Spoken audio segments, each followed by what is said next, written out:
Greyhaven Lighthouse had guarded the Black Coast for a century. That night, a violent storm swallowed the surrounding cliffs. Inside, 8 guests gathered beneath the rotating lantern beam. Their host was Cedric Vale, a celebrated optical engineer. He planned to reveal a revolutionary lighthouse lens. Cedric claimed the invention would make him internationally famous. His young assistant, Celia Frost, remained unusually silent. Shortly before midnight, Cedric climbed toward the lantern chamber. He carried a leather folder and 1 brass key. At the top, he locked the iron door from inside. Detective Mara Voss watched the staircase carefully. At midnight, the great lighthouse lamp began rotating faster. Everyone believed Cedric had started his demonstration. For 5 minutes, the bright beam continued circling normally. Then a metallic crash echoed from above. The lantern beam kept moving despite the sudden silence. Mara rushed up the narrow spiral staircase. The brass key remained visible inside the locked chamber. The caretaker helped break the heavy iron door. Cedric lay beside the brass control pedestal. His leather folder had fallen open near the railing. One hand rested beneath a polished adjustment lever. A tiny puncture marked the center of his palm. No knife, needle, or weapon remained nearby. The glass lantern windows were sealed against the storm. The exterior balcony was covered in untouched rainwater. Yet the lighthouse beam continued rotating above the body. Several guests whispered that the sea had claimed Cedric. Mara ignored them and examined the control pedestal. The polished adjustment lever felt slightly loose. Fresh oil shone around its dark wooden grip. He had operated the lever with his bare hand. Mara removed the wooden grip carefully. A compressed spring waited inside the hollow handle. At its center rested a retracting steel point. Pulling the lever forced the point through a tiny hole. Releasing it drew the point back into the handle. The weapon had never left the sealed chamber. A cloudy residue covered the steel point. Mara recognized signs of a rapid botanical poison. Someone knew Cedric would pull that lever first. The fallen leather folder contained calibration diagram. One adjustment arrow had been added in blue chalk. It directed Cedric toward the modified lever immediately. The original diagram showed a different starting control. Someone altered the instructions after Cedric reviewed them. Mara then studied the rotating lantern mechanism. A heavy counterweight moved slowly inside the central shaft. Once released, it powered the lens without human assistance. The moving light created a false timeline. Cedric had died before the beam stopped turning. The questioning began inside the lighthouse keeper's dining room. Marion Vale, Cedric's sister, feared losing the family property. She admitted Cedric planned to sell Greyhaven Lighthouse. Thomas Reed, a wealthy investor, had funded the new lens. He claimed Cedric had hidden important financial records.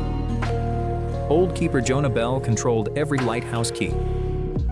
He insisted the lantern key never left Cedric's possession. The final suspect was Celia Frost, Cedric's assistant. She wore a dark sea green coat and black gloves. Celia said she completed the lens repairs that afternoon. She denied touching Cedric's calibration diagram. Mara noticed pale blue chalk on Celia's sleeve. Celia blamed the marks on routine workshop measurements. Mara searched the optical workshop beneath the tower. One compartment in Celia's tool chest was empty. It should have contained a fine clockmaker's spring. Nearby, a shortened wooden handle lay beneath cloth. Its carved pattern matched the modified control lever. A small bottle rack contained one empty space. The missing bottle had stored concentrated plant extract. Mara now understood the weapon and poison. But motives still remained hidden inside Cedric's folder. Several contracts credited Cedric alone for the new lens. Technical sketches showed Celia's initials beneath erased ink. Another letter promised the design to an overseas buyer. Cedric planned to sell the invention without her permission. He would receive the money and dismiss Celia afterward. When she protested, he threatened to ruin her career. Celia possessed knowledge, access, and a powerful motive. Still, Mara needed one final physical connection. She returned to the loose lever handle. A strand of sea green wool remained beneath the spring. It matched the inside lining of Celia's coat. Celia argued that she worked near the controls daily. Mara agreed, then revealed another hidden clue. The blue chalk arrow contained traces of lamp oil. Only the chalk near the lantern mechanism carried oil. Someone drew the arrow while installing the poisoned handle. Mara gathered every suspect beneath the rotating beam. She reconstructed the locked room murder step by step. Celia entered the lantern chamber during afternoon repairs. She replaced the control grip with her hollow version. Inside it, she installed the poisoned retracting point. Then she altered Cedric's diagram with blue chalk. She wound the counterweight before leaving the chamber. Later, Cedric climbed upstairs and locked himself inside. He opened the folder and followed the false instruction. His bare palm closed around the modified lever. The hidden point pierced him when he pulled it. The poison acted before he understood the danger. Cedric collapsed beside the control pedestal. Meanwhile, the counterweight kept the lantern beam moving. Everyone below believed the demonstration was still continuing. Celia remained among them with perfect witnesses. But the wool fiber, chalk, and carved handle survived. Celia stared at the contracts inside Cedric's folder. Her controlled expression finally broke into exhausted anger. She admitted Cedric planned to erase her completely. Police escorted her down the lighthouse stairs before dawn. The storm weakened as they crossed the wet courtyard. Mara returned alone to the lantern chamber. She stopped the counterweight and silenced the mechanism. No ghost had moved the lighthouse beam. No curse had sealed the killer outside the room. There was only stolen work and a hidden poisoned lever. The moving light concealed the true moment of death. But one blue arrow revealed the entire design. At sunrise, Greyhaven's beam finally became still. The sea remained dark, but the mystery was finished. St. Verity Abbey had been silent for almost 30 years. Its private chapel opened on Lucien Crow's midnight recital. Outside, freezing rain struck the stained glass windows without pause. Lucien was a famous composer, collector, and ruthless musical patron. That night, he promised to reveal a long-lost requiem. He claimed the score would change the history of sacred music. Shortly before midnight, Lucien entered the chapel alone. He carried the manuscript and the chapel's only iron key. Then he locked the carved oak door from the inside. Detective Mara Voss waited among the guests in the cloister. At midnight, the pipe organ suddenly filled the abbey with music. For 7 minutes, no one disturbed the private performance. Then one violent final note echoed through the stone corridor. A heavy crash followed and the music stopped instantly. Mara reached the chapel door before the frightened guests. The iron key remained visible side beneath the lock. Servants broke the door while thunder shook the old rafters. Lucy beside the organ bench, completely motionless. The manuscript remained open above the ivory key. A tiny puncture marked the tip of his right index finger. No blade, needle, or poisoned container could be found. The stained glass windows were sealed behind iron frames. The organ pipes rose against a solid wall of stone. Yet the organ had continued playing after Lucien collapsed. Several guests whispered that the requiem had killed its performer. Mara ignored them and examined the organ mechanism carefully. Behind the keyboard, a brass music cylinder was still turning. The organ could play automatically when the cylinder was engaged. Lucien had not performed the music everyone heard outside. Someone had created a false 7-minute timeline of his death. Mara inspected every ivory key beneath the open manuscript. One key felt warmer and looser than the other. She removed the key and found a narrow spring beneath it. Inside the spring waited a retracting steel needle. Pressing the key forced the needle through a tiny opening. Releasing it pulled the point immediately back into darkness. The weapon had never left the locked chapel. A trace of coated the needle's narrow base. Mara identified the substance as a facting nerve. The killer knew exactly which note Lucien would press first. The open manuscript provided the next important clue. The opening chord had been rewritten in darker black ink. One unnecessary note had been added beneath Lucien's marking. That added note matched the key containing the hidden needle. Someone had altered the score after Lucien last examined it. The investigation moved into the Abbey's old chapter house. Helena Crow, Lucien's widow, wore gray and showed little sorrow. She admitted Lucien planned to leave her nothing. His nephew Daniel feared losing control of the family estate. He claimed he spent midnight speaking with 3 guests. Father Matthias, the Abbey caretaker, controlled every chapel key. He insisted they never left his belt. Final suspect was Iris Bell, the organ's young restorer. She wore a deep teal coat and carried a leather toolkit. Iris said her restoration ended 2 days before the recital. She denied touching the manuscript or changing any organ key. Mara asked who had engaged the automatic music cylinder. Iris explained Lucien often tested it before private performances. Then Mara noticed on Iris's left glove. Iris said she had repaired labels inside the pipe chamber. Mara returned to the chapel and compared both ink samples. The added note contained the same metallic blue particles. That rare ink came from Iris' personal restoration pen. Still, ink alone could not prove she built the weapon. Mara opened the organ's lower maintenance panel. Fresh pale wood dust covered the older black interior. One screw had been replaced with a slightly smaller head. A strand of teal wool clung beneath its sharp edge. Iris argued that her coat fibers could remain from earlier work. Mara agreed and continued searching the automatic cylinder. A thin cord connected the cylinder to a delayed release weight. The weight had been set to drop exactly at midnight. When it fell, the organ began playing without human hand. Lucien's first movement toward the altered cord triggered the needle. The poison acted before the automatic music had finished. The guests outside heard 7 minutes of perfect mechanical act. Mara examined Lucien's private correspondence for a motive. One letter promised a wealthy buyer the lost requiem.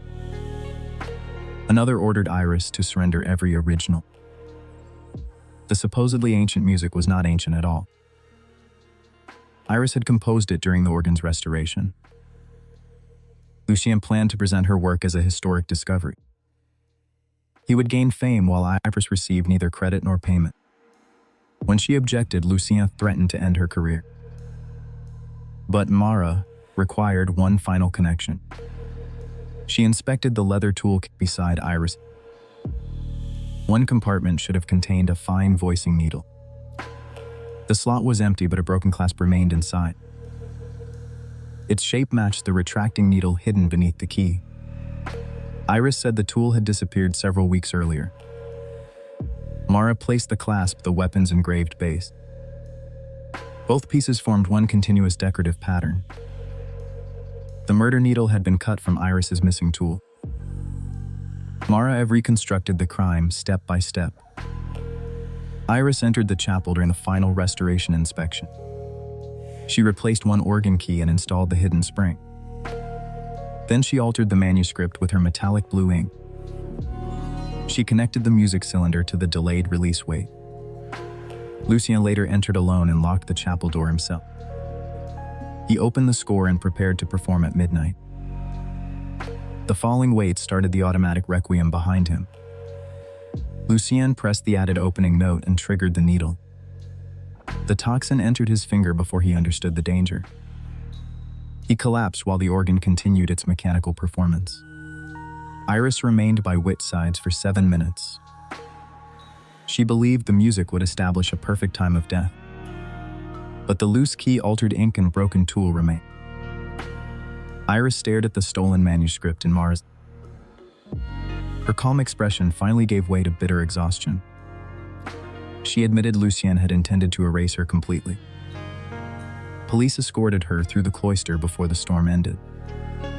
Mara returned alone and stopped the turning brass cylinder. The abbey became silent for the first time that night.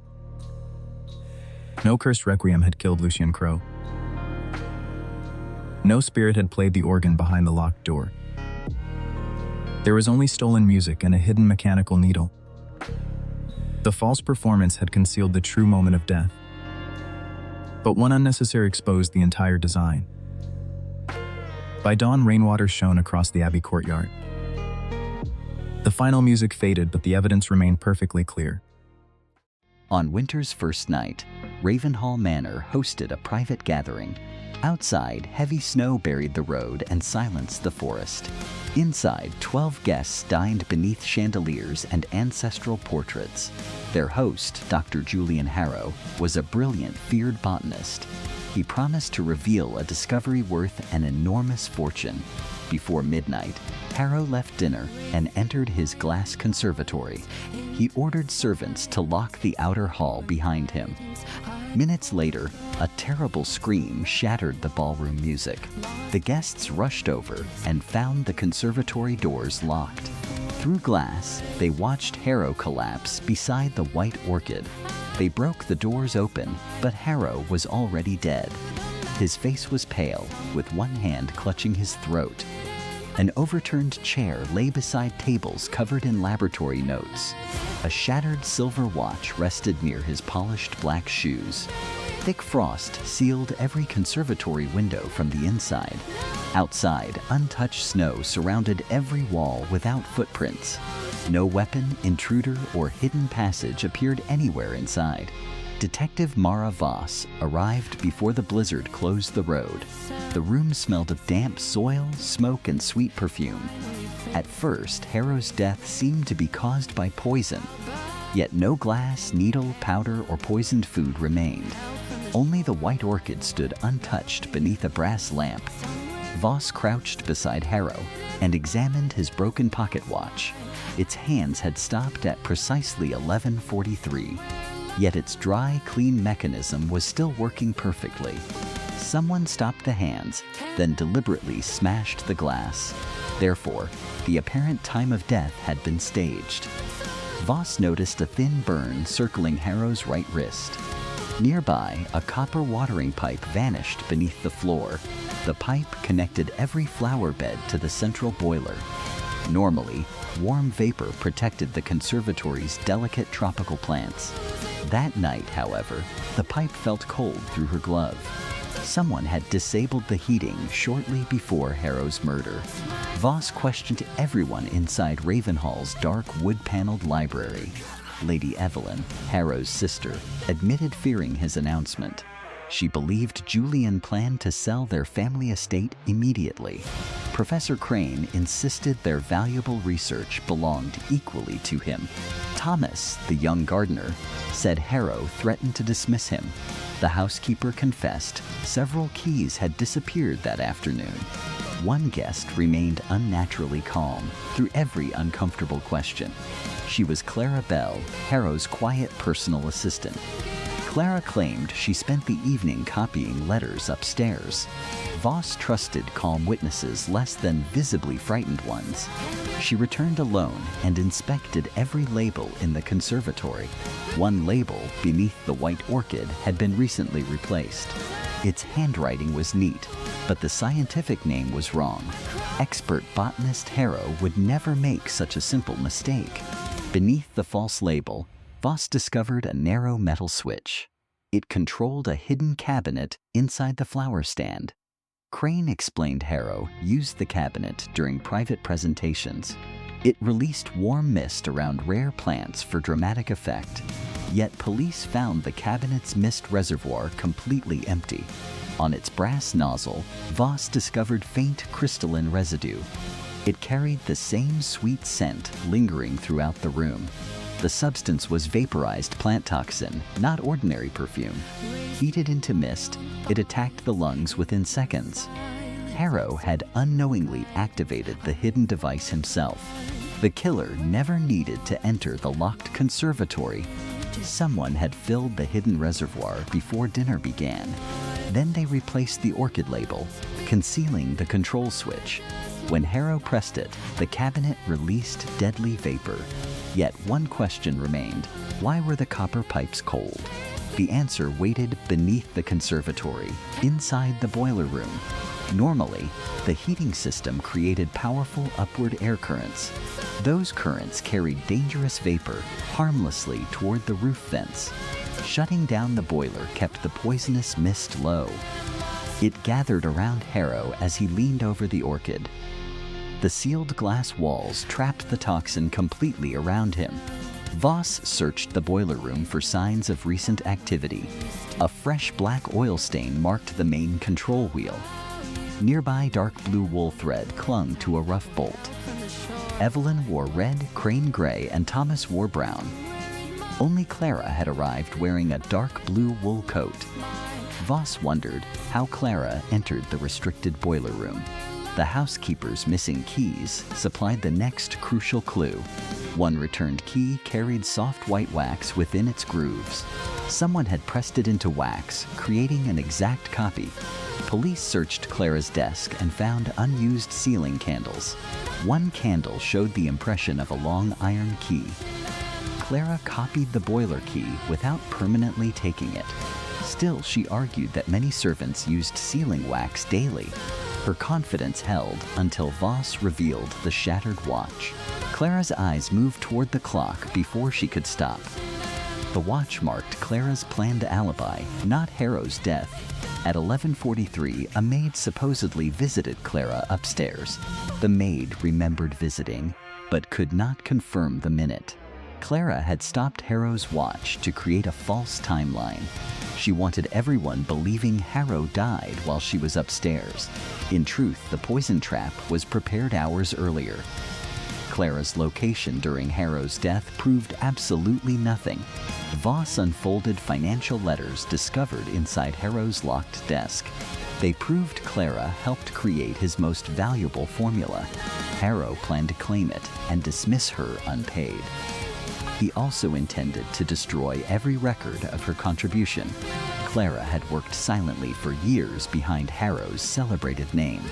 Humiliation and anger gradually hardened into calculated revenge. Before dinner, Clara copied the key and entered the basement. She disabled the heating and filled the reservoir with toxin. Then she replaced the orchid label and awaited Harrow's demonstration. His pride would make him press the hidden switch. She knew locked doors would suggest an impossible outside killer. The staged watch was meant to complete her perfect defense, but the wrong flower name exposed the replacement label. Cold pipes revealed the heating system's deliberate shutdown. Crystalline residue proved poison, traveled through the hidden mist device. The copied key, blue thread, and wax identified Clara. Before everyone, Voss calmly reconstructed each step of the crime. Clara listened silently while snow struck the library windows. Her controlled confidence slowly collapsed into exhausted, silent defeat. She admitted the plan but refused to call it madness. Police escorted Clara across. Blackmere Observatory stood alone above the cliffs. That night, the sea wind shook every window. Inside, 6 guests waited beneath a glass dome. Their host was Professor Adrian Kells. He was brilliant, proud, and deeply feared. At midnight, a rare comet would appear. Adrian promised a revelation no one expected. He would unveil a lost astronomical proof. He also carried a sealed leather notebook. Shortly before midnight, he entered alone. He climbed into the upper observatory chamber. He carried the notebook and one brass key. Then he locked the door from inside. The guests remained below in nervous silence. Detective Mara Voss watched everything carefully. At 12th, the dome shutters opened above. The telescope began turning with a low hum. Everyone assumed Adrian had started his demonstration. For several minutes, the machine kept moving. Then a loud crash came from upstairs. Mara ran for the locked chamber. The brass key still lay inside. No one answered her call. So the servants broke the door. Adrian lay beside the telescope platform. His notebook had fallen near one hand. A tiny puncture marked his left thumb. No knife or needle could be found. The high dome windows were sealed shut. The stone walls offered no escape. Yet the telescope had kept moving. Some guests whispered about a cursed comet. Mara ignored them and studied the room. The telescope tracker was still engaged. A brass focus wheel sat near the eyepiece. One small cap on the wheel looked loose. Fresh black oil glimmered around its rim. Adrian's gloves were perfectly clean. He had not repaired it himself. Mara looked at the wound again. The puncture was neat and shallow. It matched the height of the wheel. She removed the loose brass cap. A hidden spring waited inside. So did a thin steel needle. Turning the wheel pushed the needle outward. Releasing it pulled the point back. The weapon had never left the room. It had hidden inside the telescope. A pale residue coated the needle base. Mara suspected fast-acting.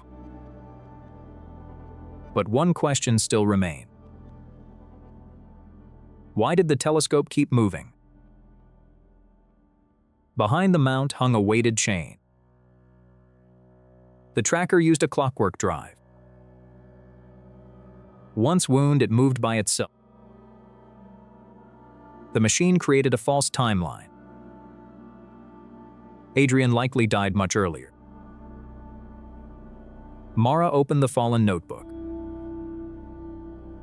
Its final page showed comet calculation. One figure had been changed recently. The new number was written in silver ink. That same silver ink marked a star chart. The corrected line led to that telescope wheel. Someone guided Adrian to use it first.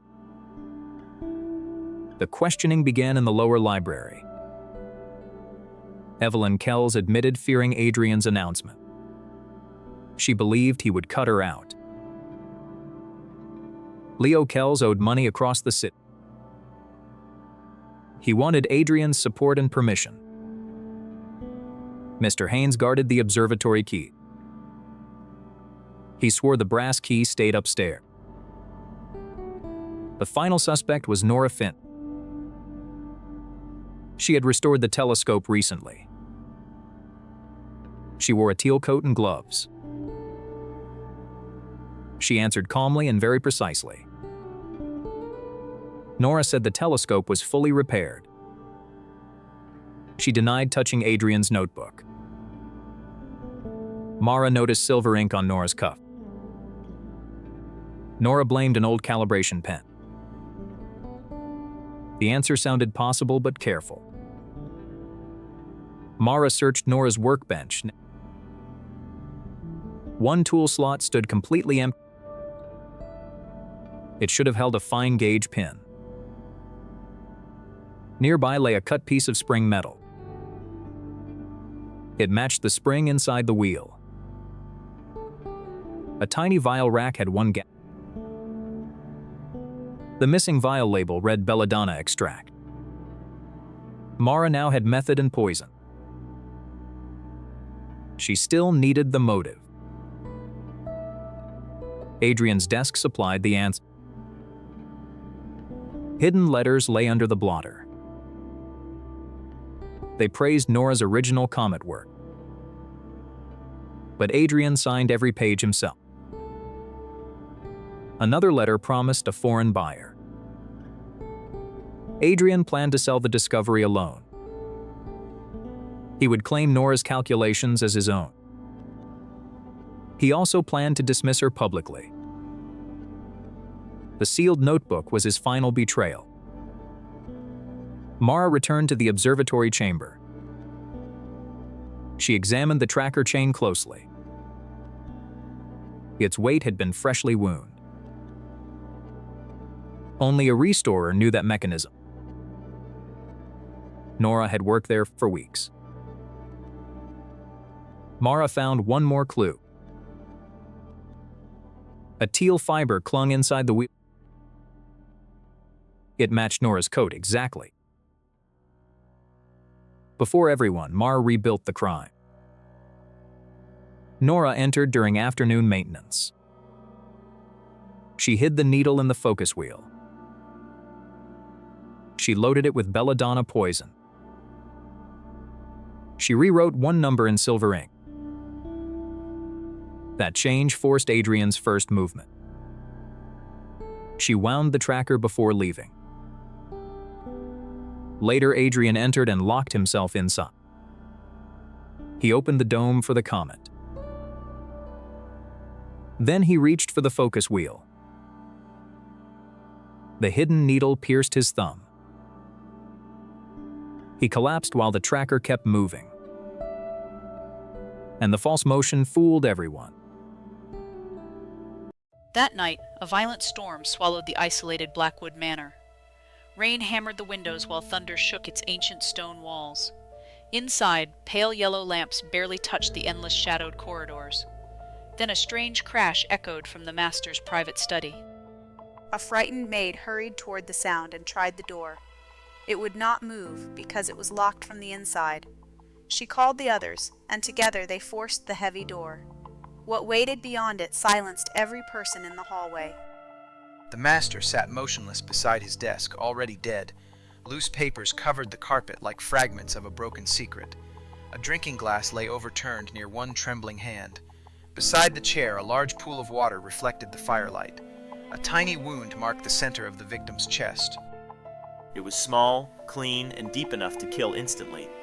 Yet no knife, needle, or weapon could be found anywhere. The study door remained locked, and the windows were firmly sealed. Even the room's only key was lying inside the study.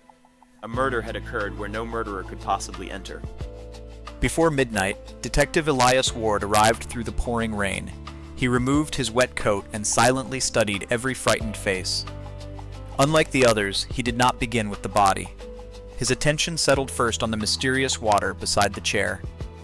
The overturned glass could not have held such a large amount. Rainwater was impossible because the window frame remained completely dry. Therefore, the water had appeared after the room was locked. Detective Ward knelt beside the victim and examined the clothing.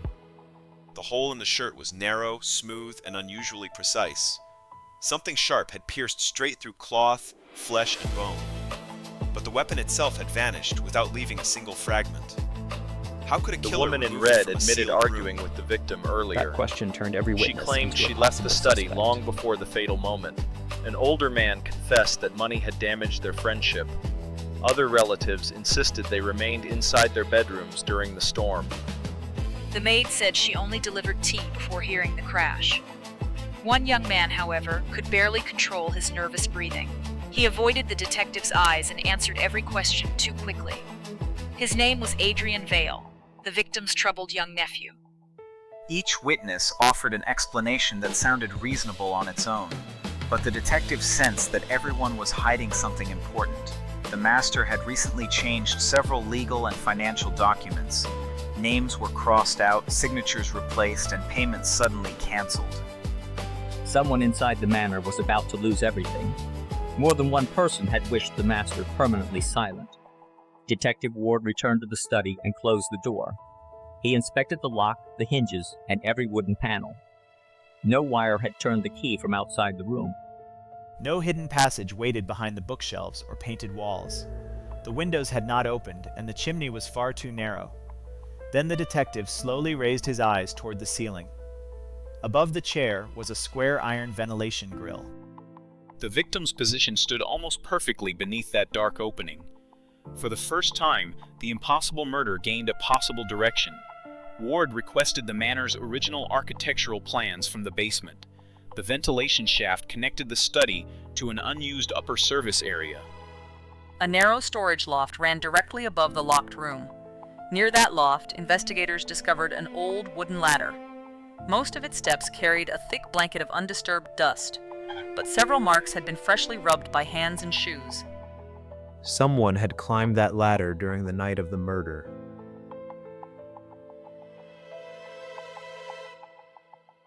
The dust near the ventilation cover had also been recently disturbed. A faint shoe pattern appeared beside the edge of the shaft. Detective Ward removed the grill and searched the dark passage. Deep inside, cold drops of water clung to the metal. They were too clean and too cold to be storm water.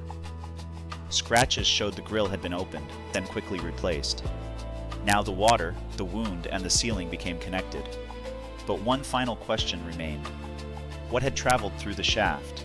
The detective searched the kitchen, laundry room, and servants' hall. Inside the freezer, he found a strangely shaped empty mold. It was long, narrow, and pointed like a deadly spike. Fresh frost proved that something had recently been frozen inside it. In the laundry room, damp clothing had been hidden beneath towels. No one admitted wearing those clothes outside during the storm, yet the fabric carried cold moisture and gray ventilation dust. The stains perfectly matched the residue inside the upper shaft. Then Ward examined Adrian Vale's shoes beside the fireplace. Their soles carried the same pattern found on the dusty ladder. At last, every separate clue formed one complete and terrible method. The murder weapon had never been removed from the locked room. It had simply destroyed itself after completing its deadly purpose. Adrian had created a sharp spike entirely from frozen water. He kept it hidden inside the freezer until the final moment. Every evening, the master worked beneath the same ventilation opening. He also locked the study door to protect his private documents. Adrian understood that habit and turned it into the perfect trap. During the thunder, he carried the ladder into the upper loft.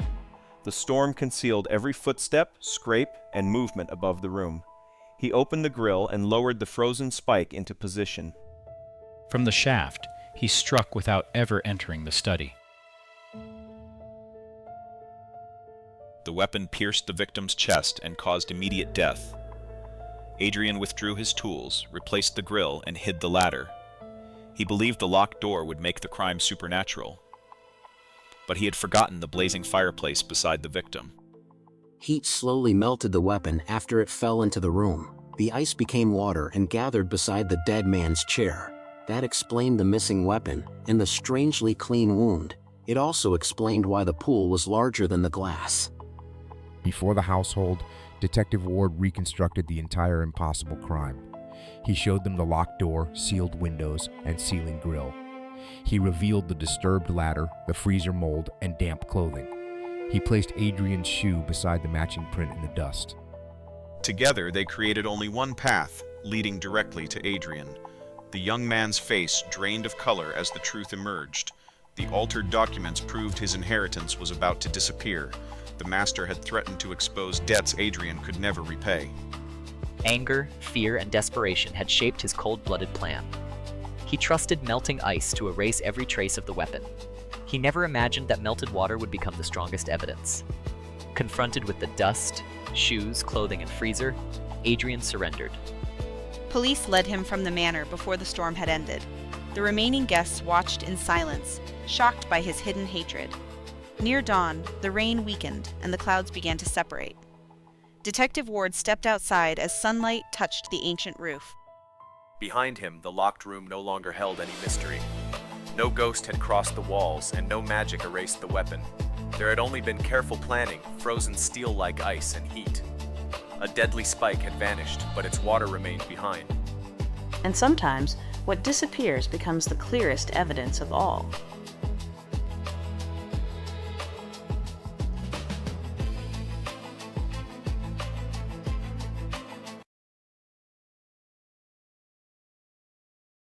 Blackthorn Hall stood beneath the cold midnight sky. The ancient tower guarded the frozen valley below. The 7 guests gathered there for a private announcement. Their host, Sir Alden, collected rare mechanical wonders.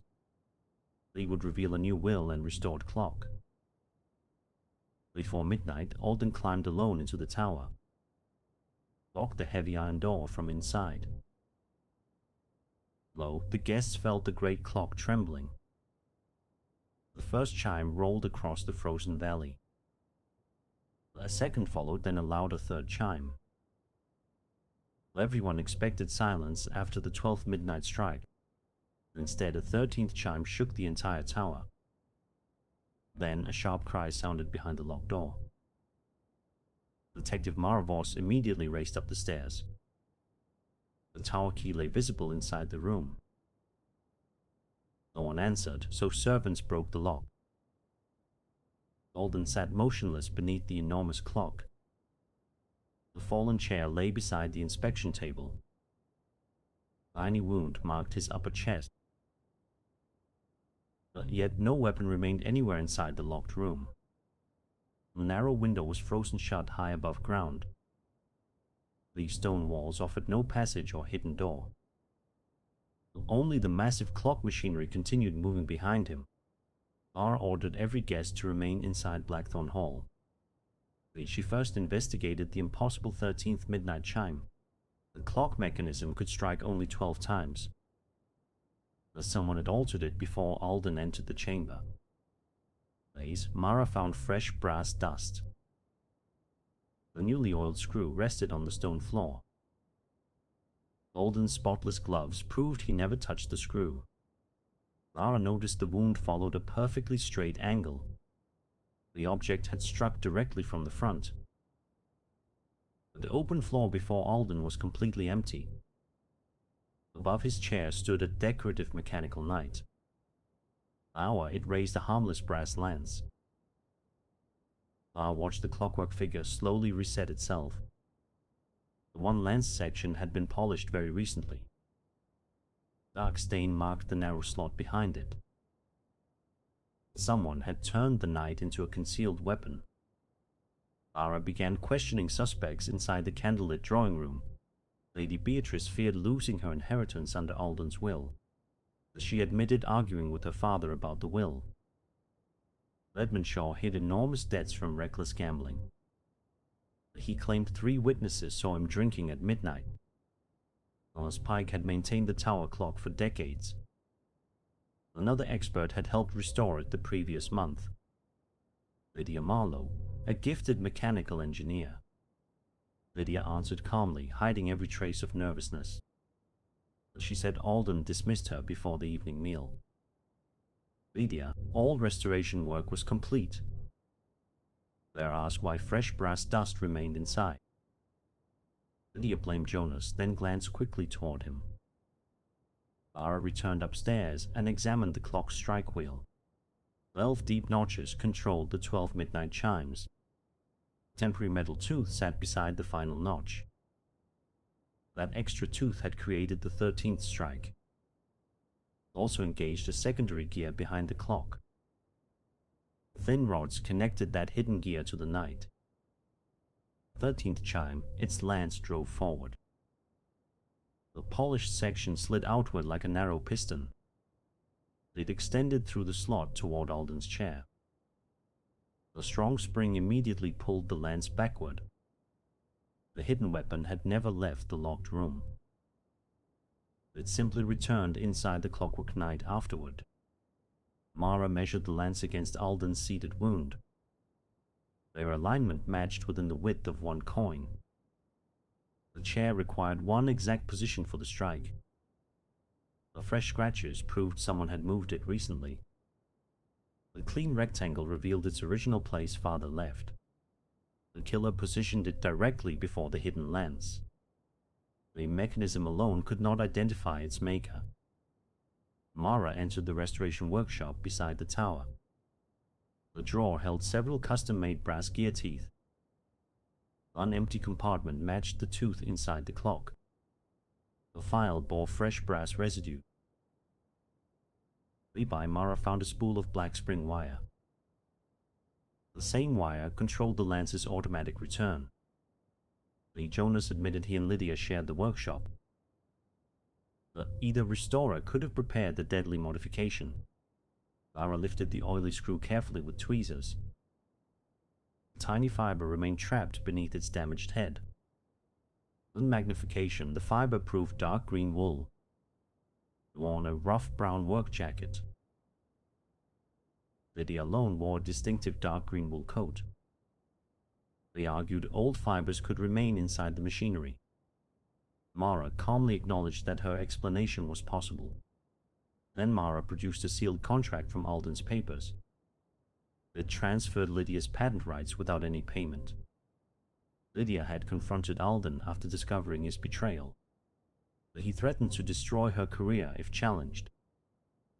Left his office furious yet carefully controlled. Mara noticed the ceremonial clock key nearby. Each night, Alden placed it on the inspection table. That evening, the key rested on the opposite side. Someone familiar with his habits rearranged everything precisely. Lydia's notebook contained sketches of Alden's nightly routine, marked the chair key and lamp positions. But one important page had been deliberately torn out. La shaded the next sheet, revealing pressure marks. The hidden impression showed the modified mechanical knight.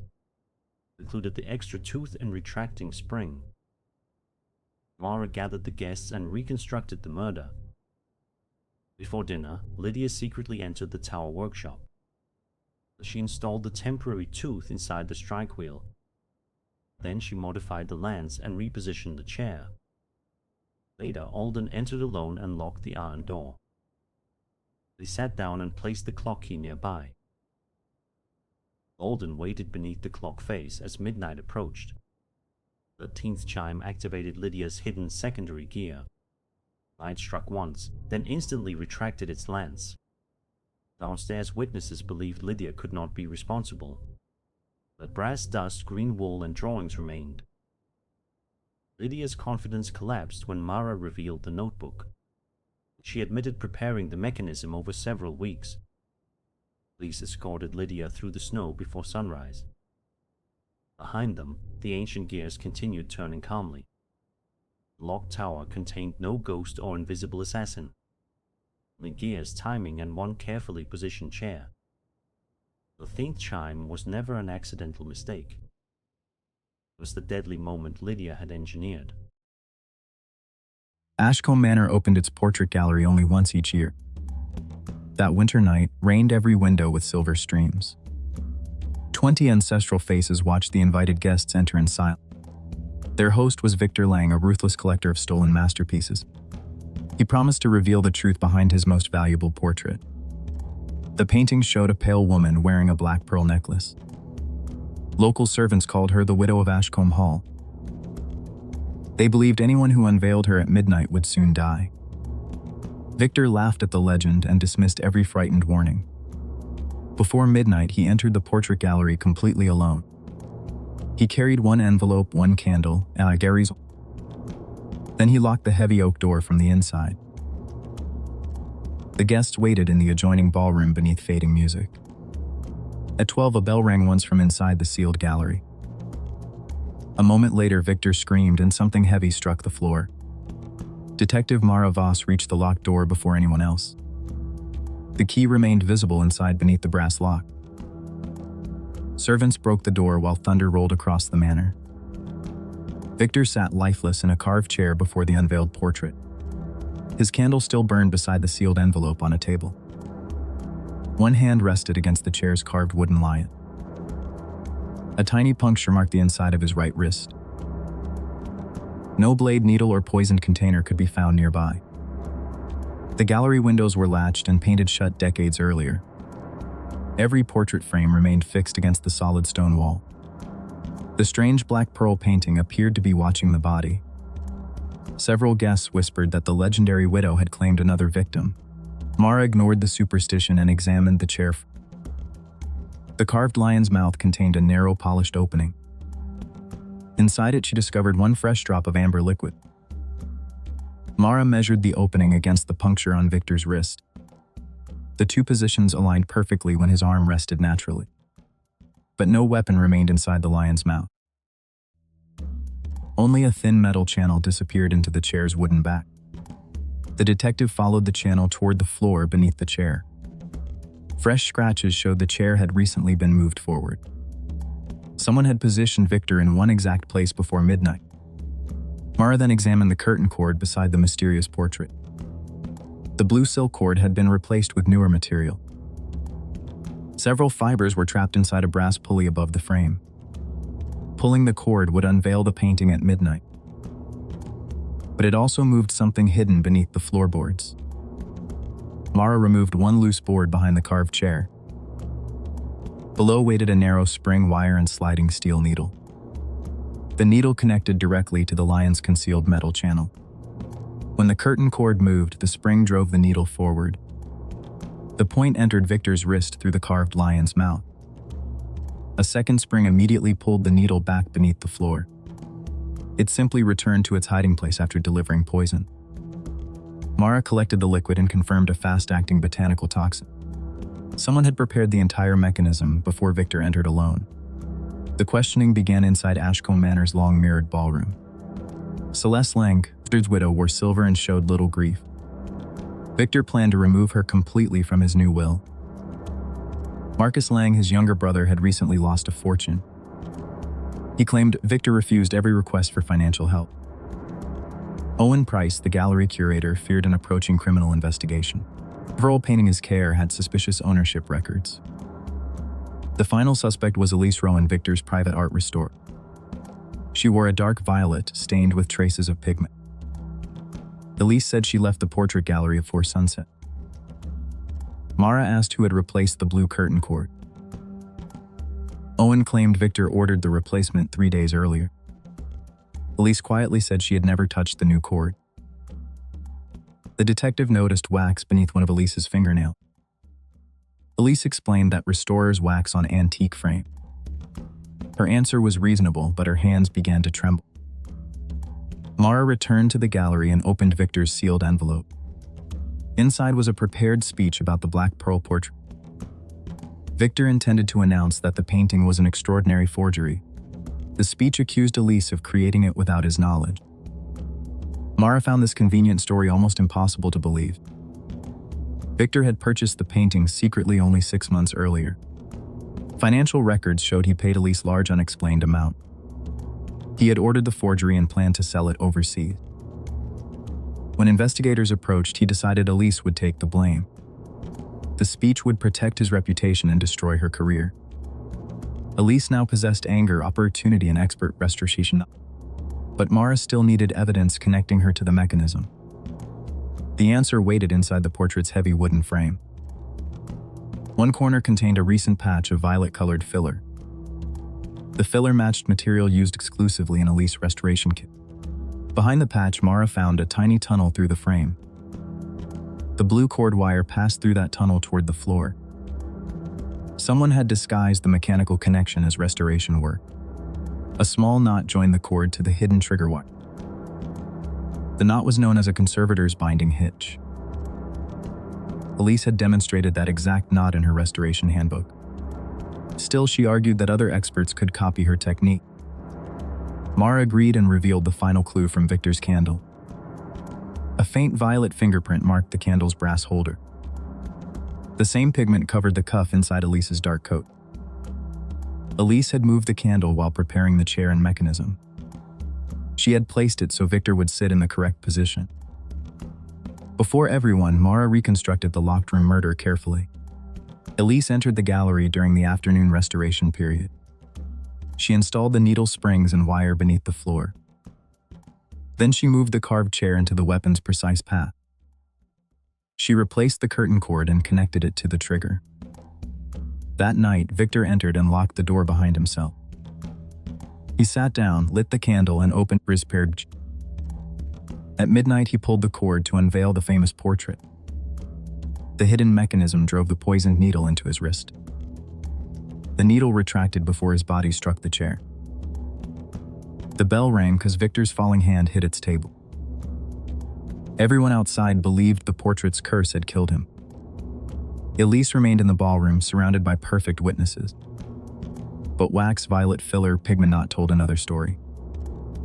Elise stared at Victor's false accusation inside the opened envelope. Her controlled expression slowly collapsed into exhausted fury. She confessed that Victor had planned to sacrifice her completely. Police escorted her from Ashcombe Manor before the rain ended. The guests avoided looking toward the black pearl portrait. Mara remained behind and closed its curtain without touching the cord. The gallery contained no cursed ghost or murderous painted widow. It contained one Ford masterpiece and one carefully engineered trap. Victor had created the lie that finally gave Elise her motive. But the smallest restoration mark revealed how the murder worked. By dawn, every ancestral face seemed less frightening than before. The true monster had never lived inside the portrait at all.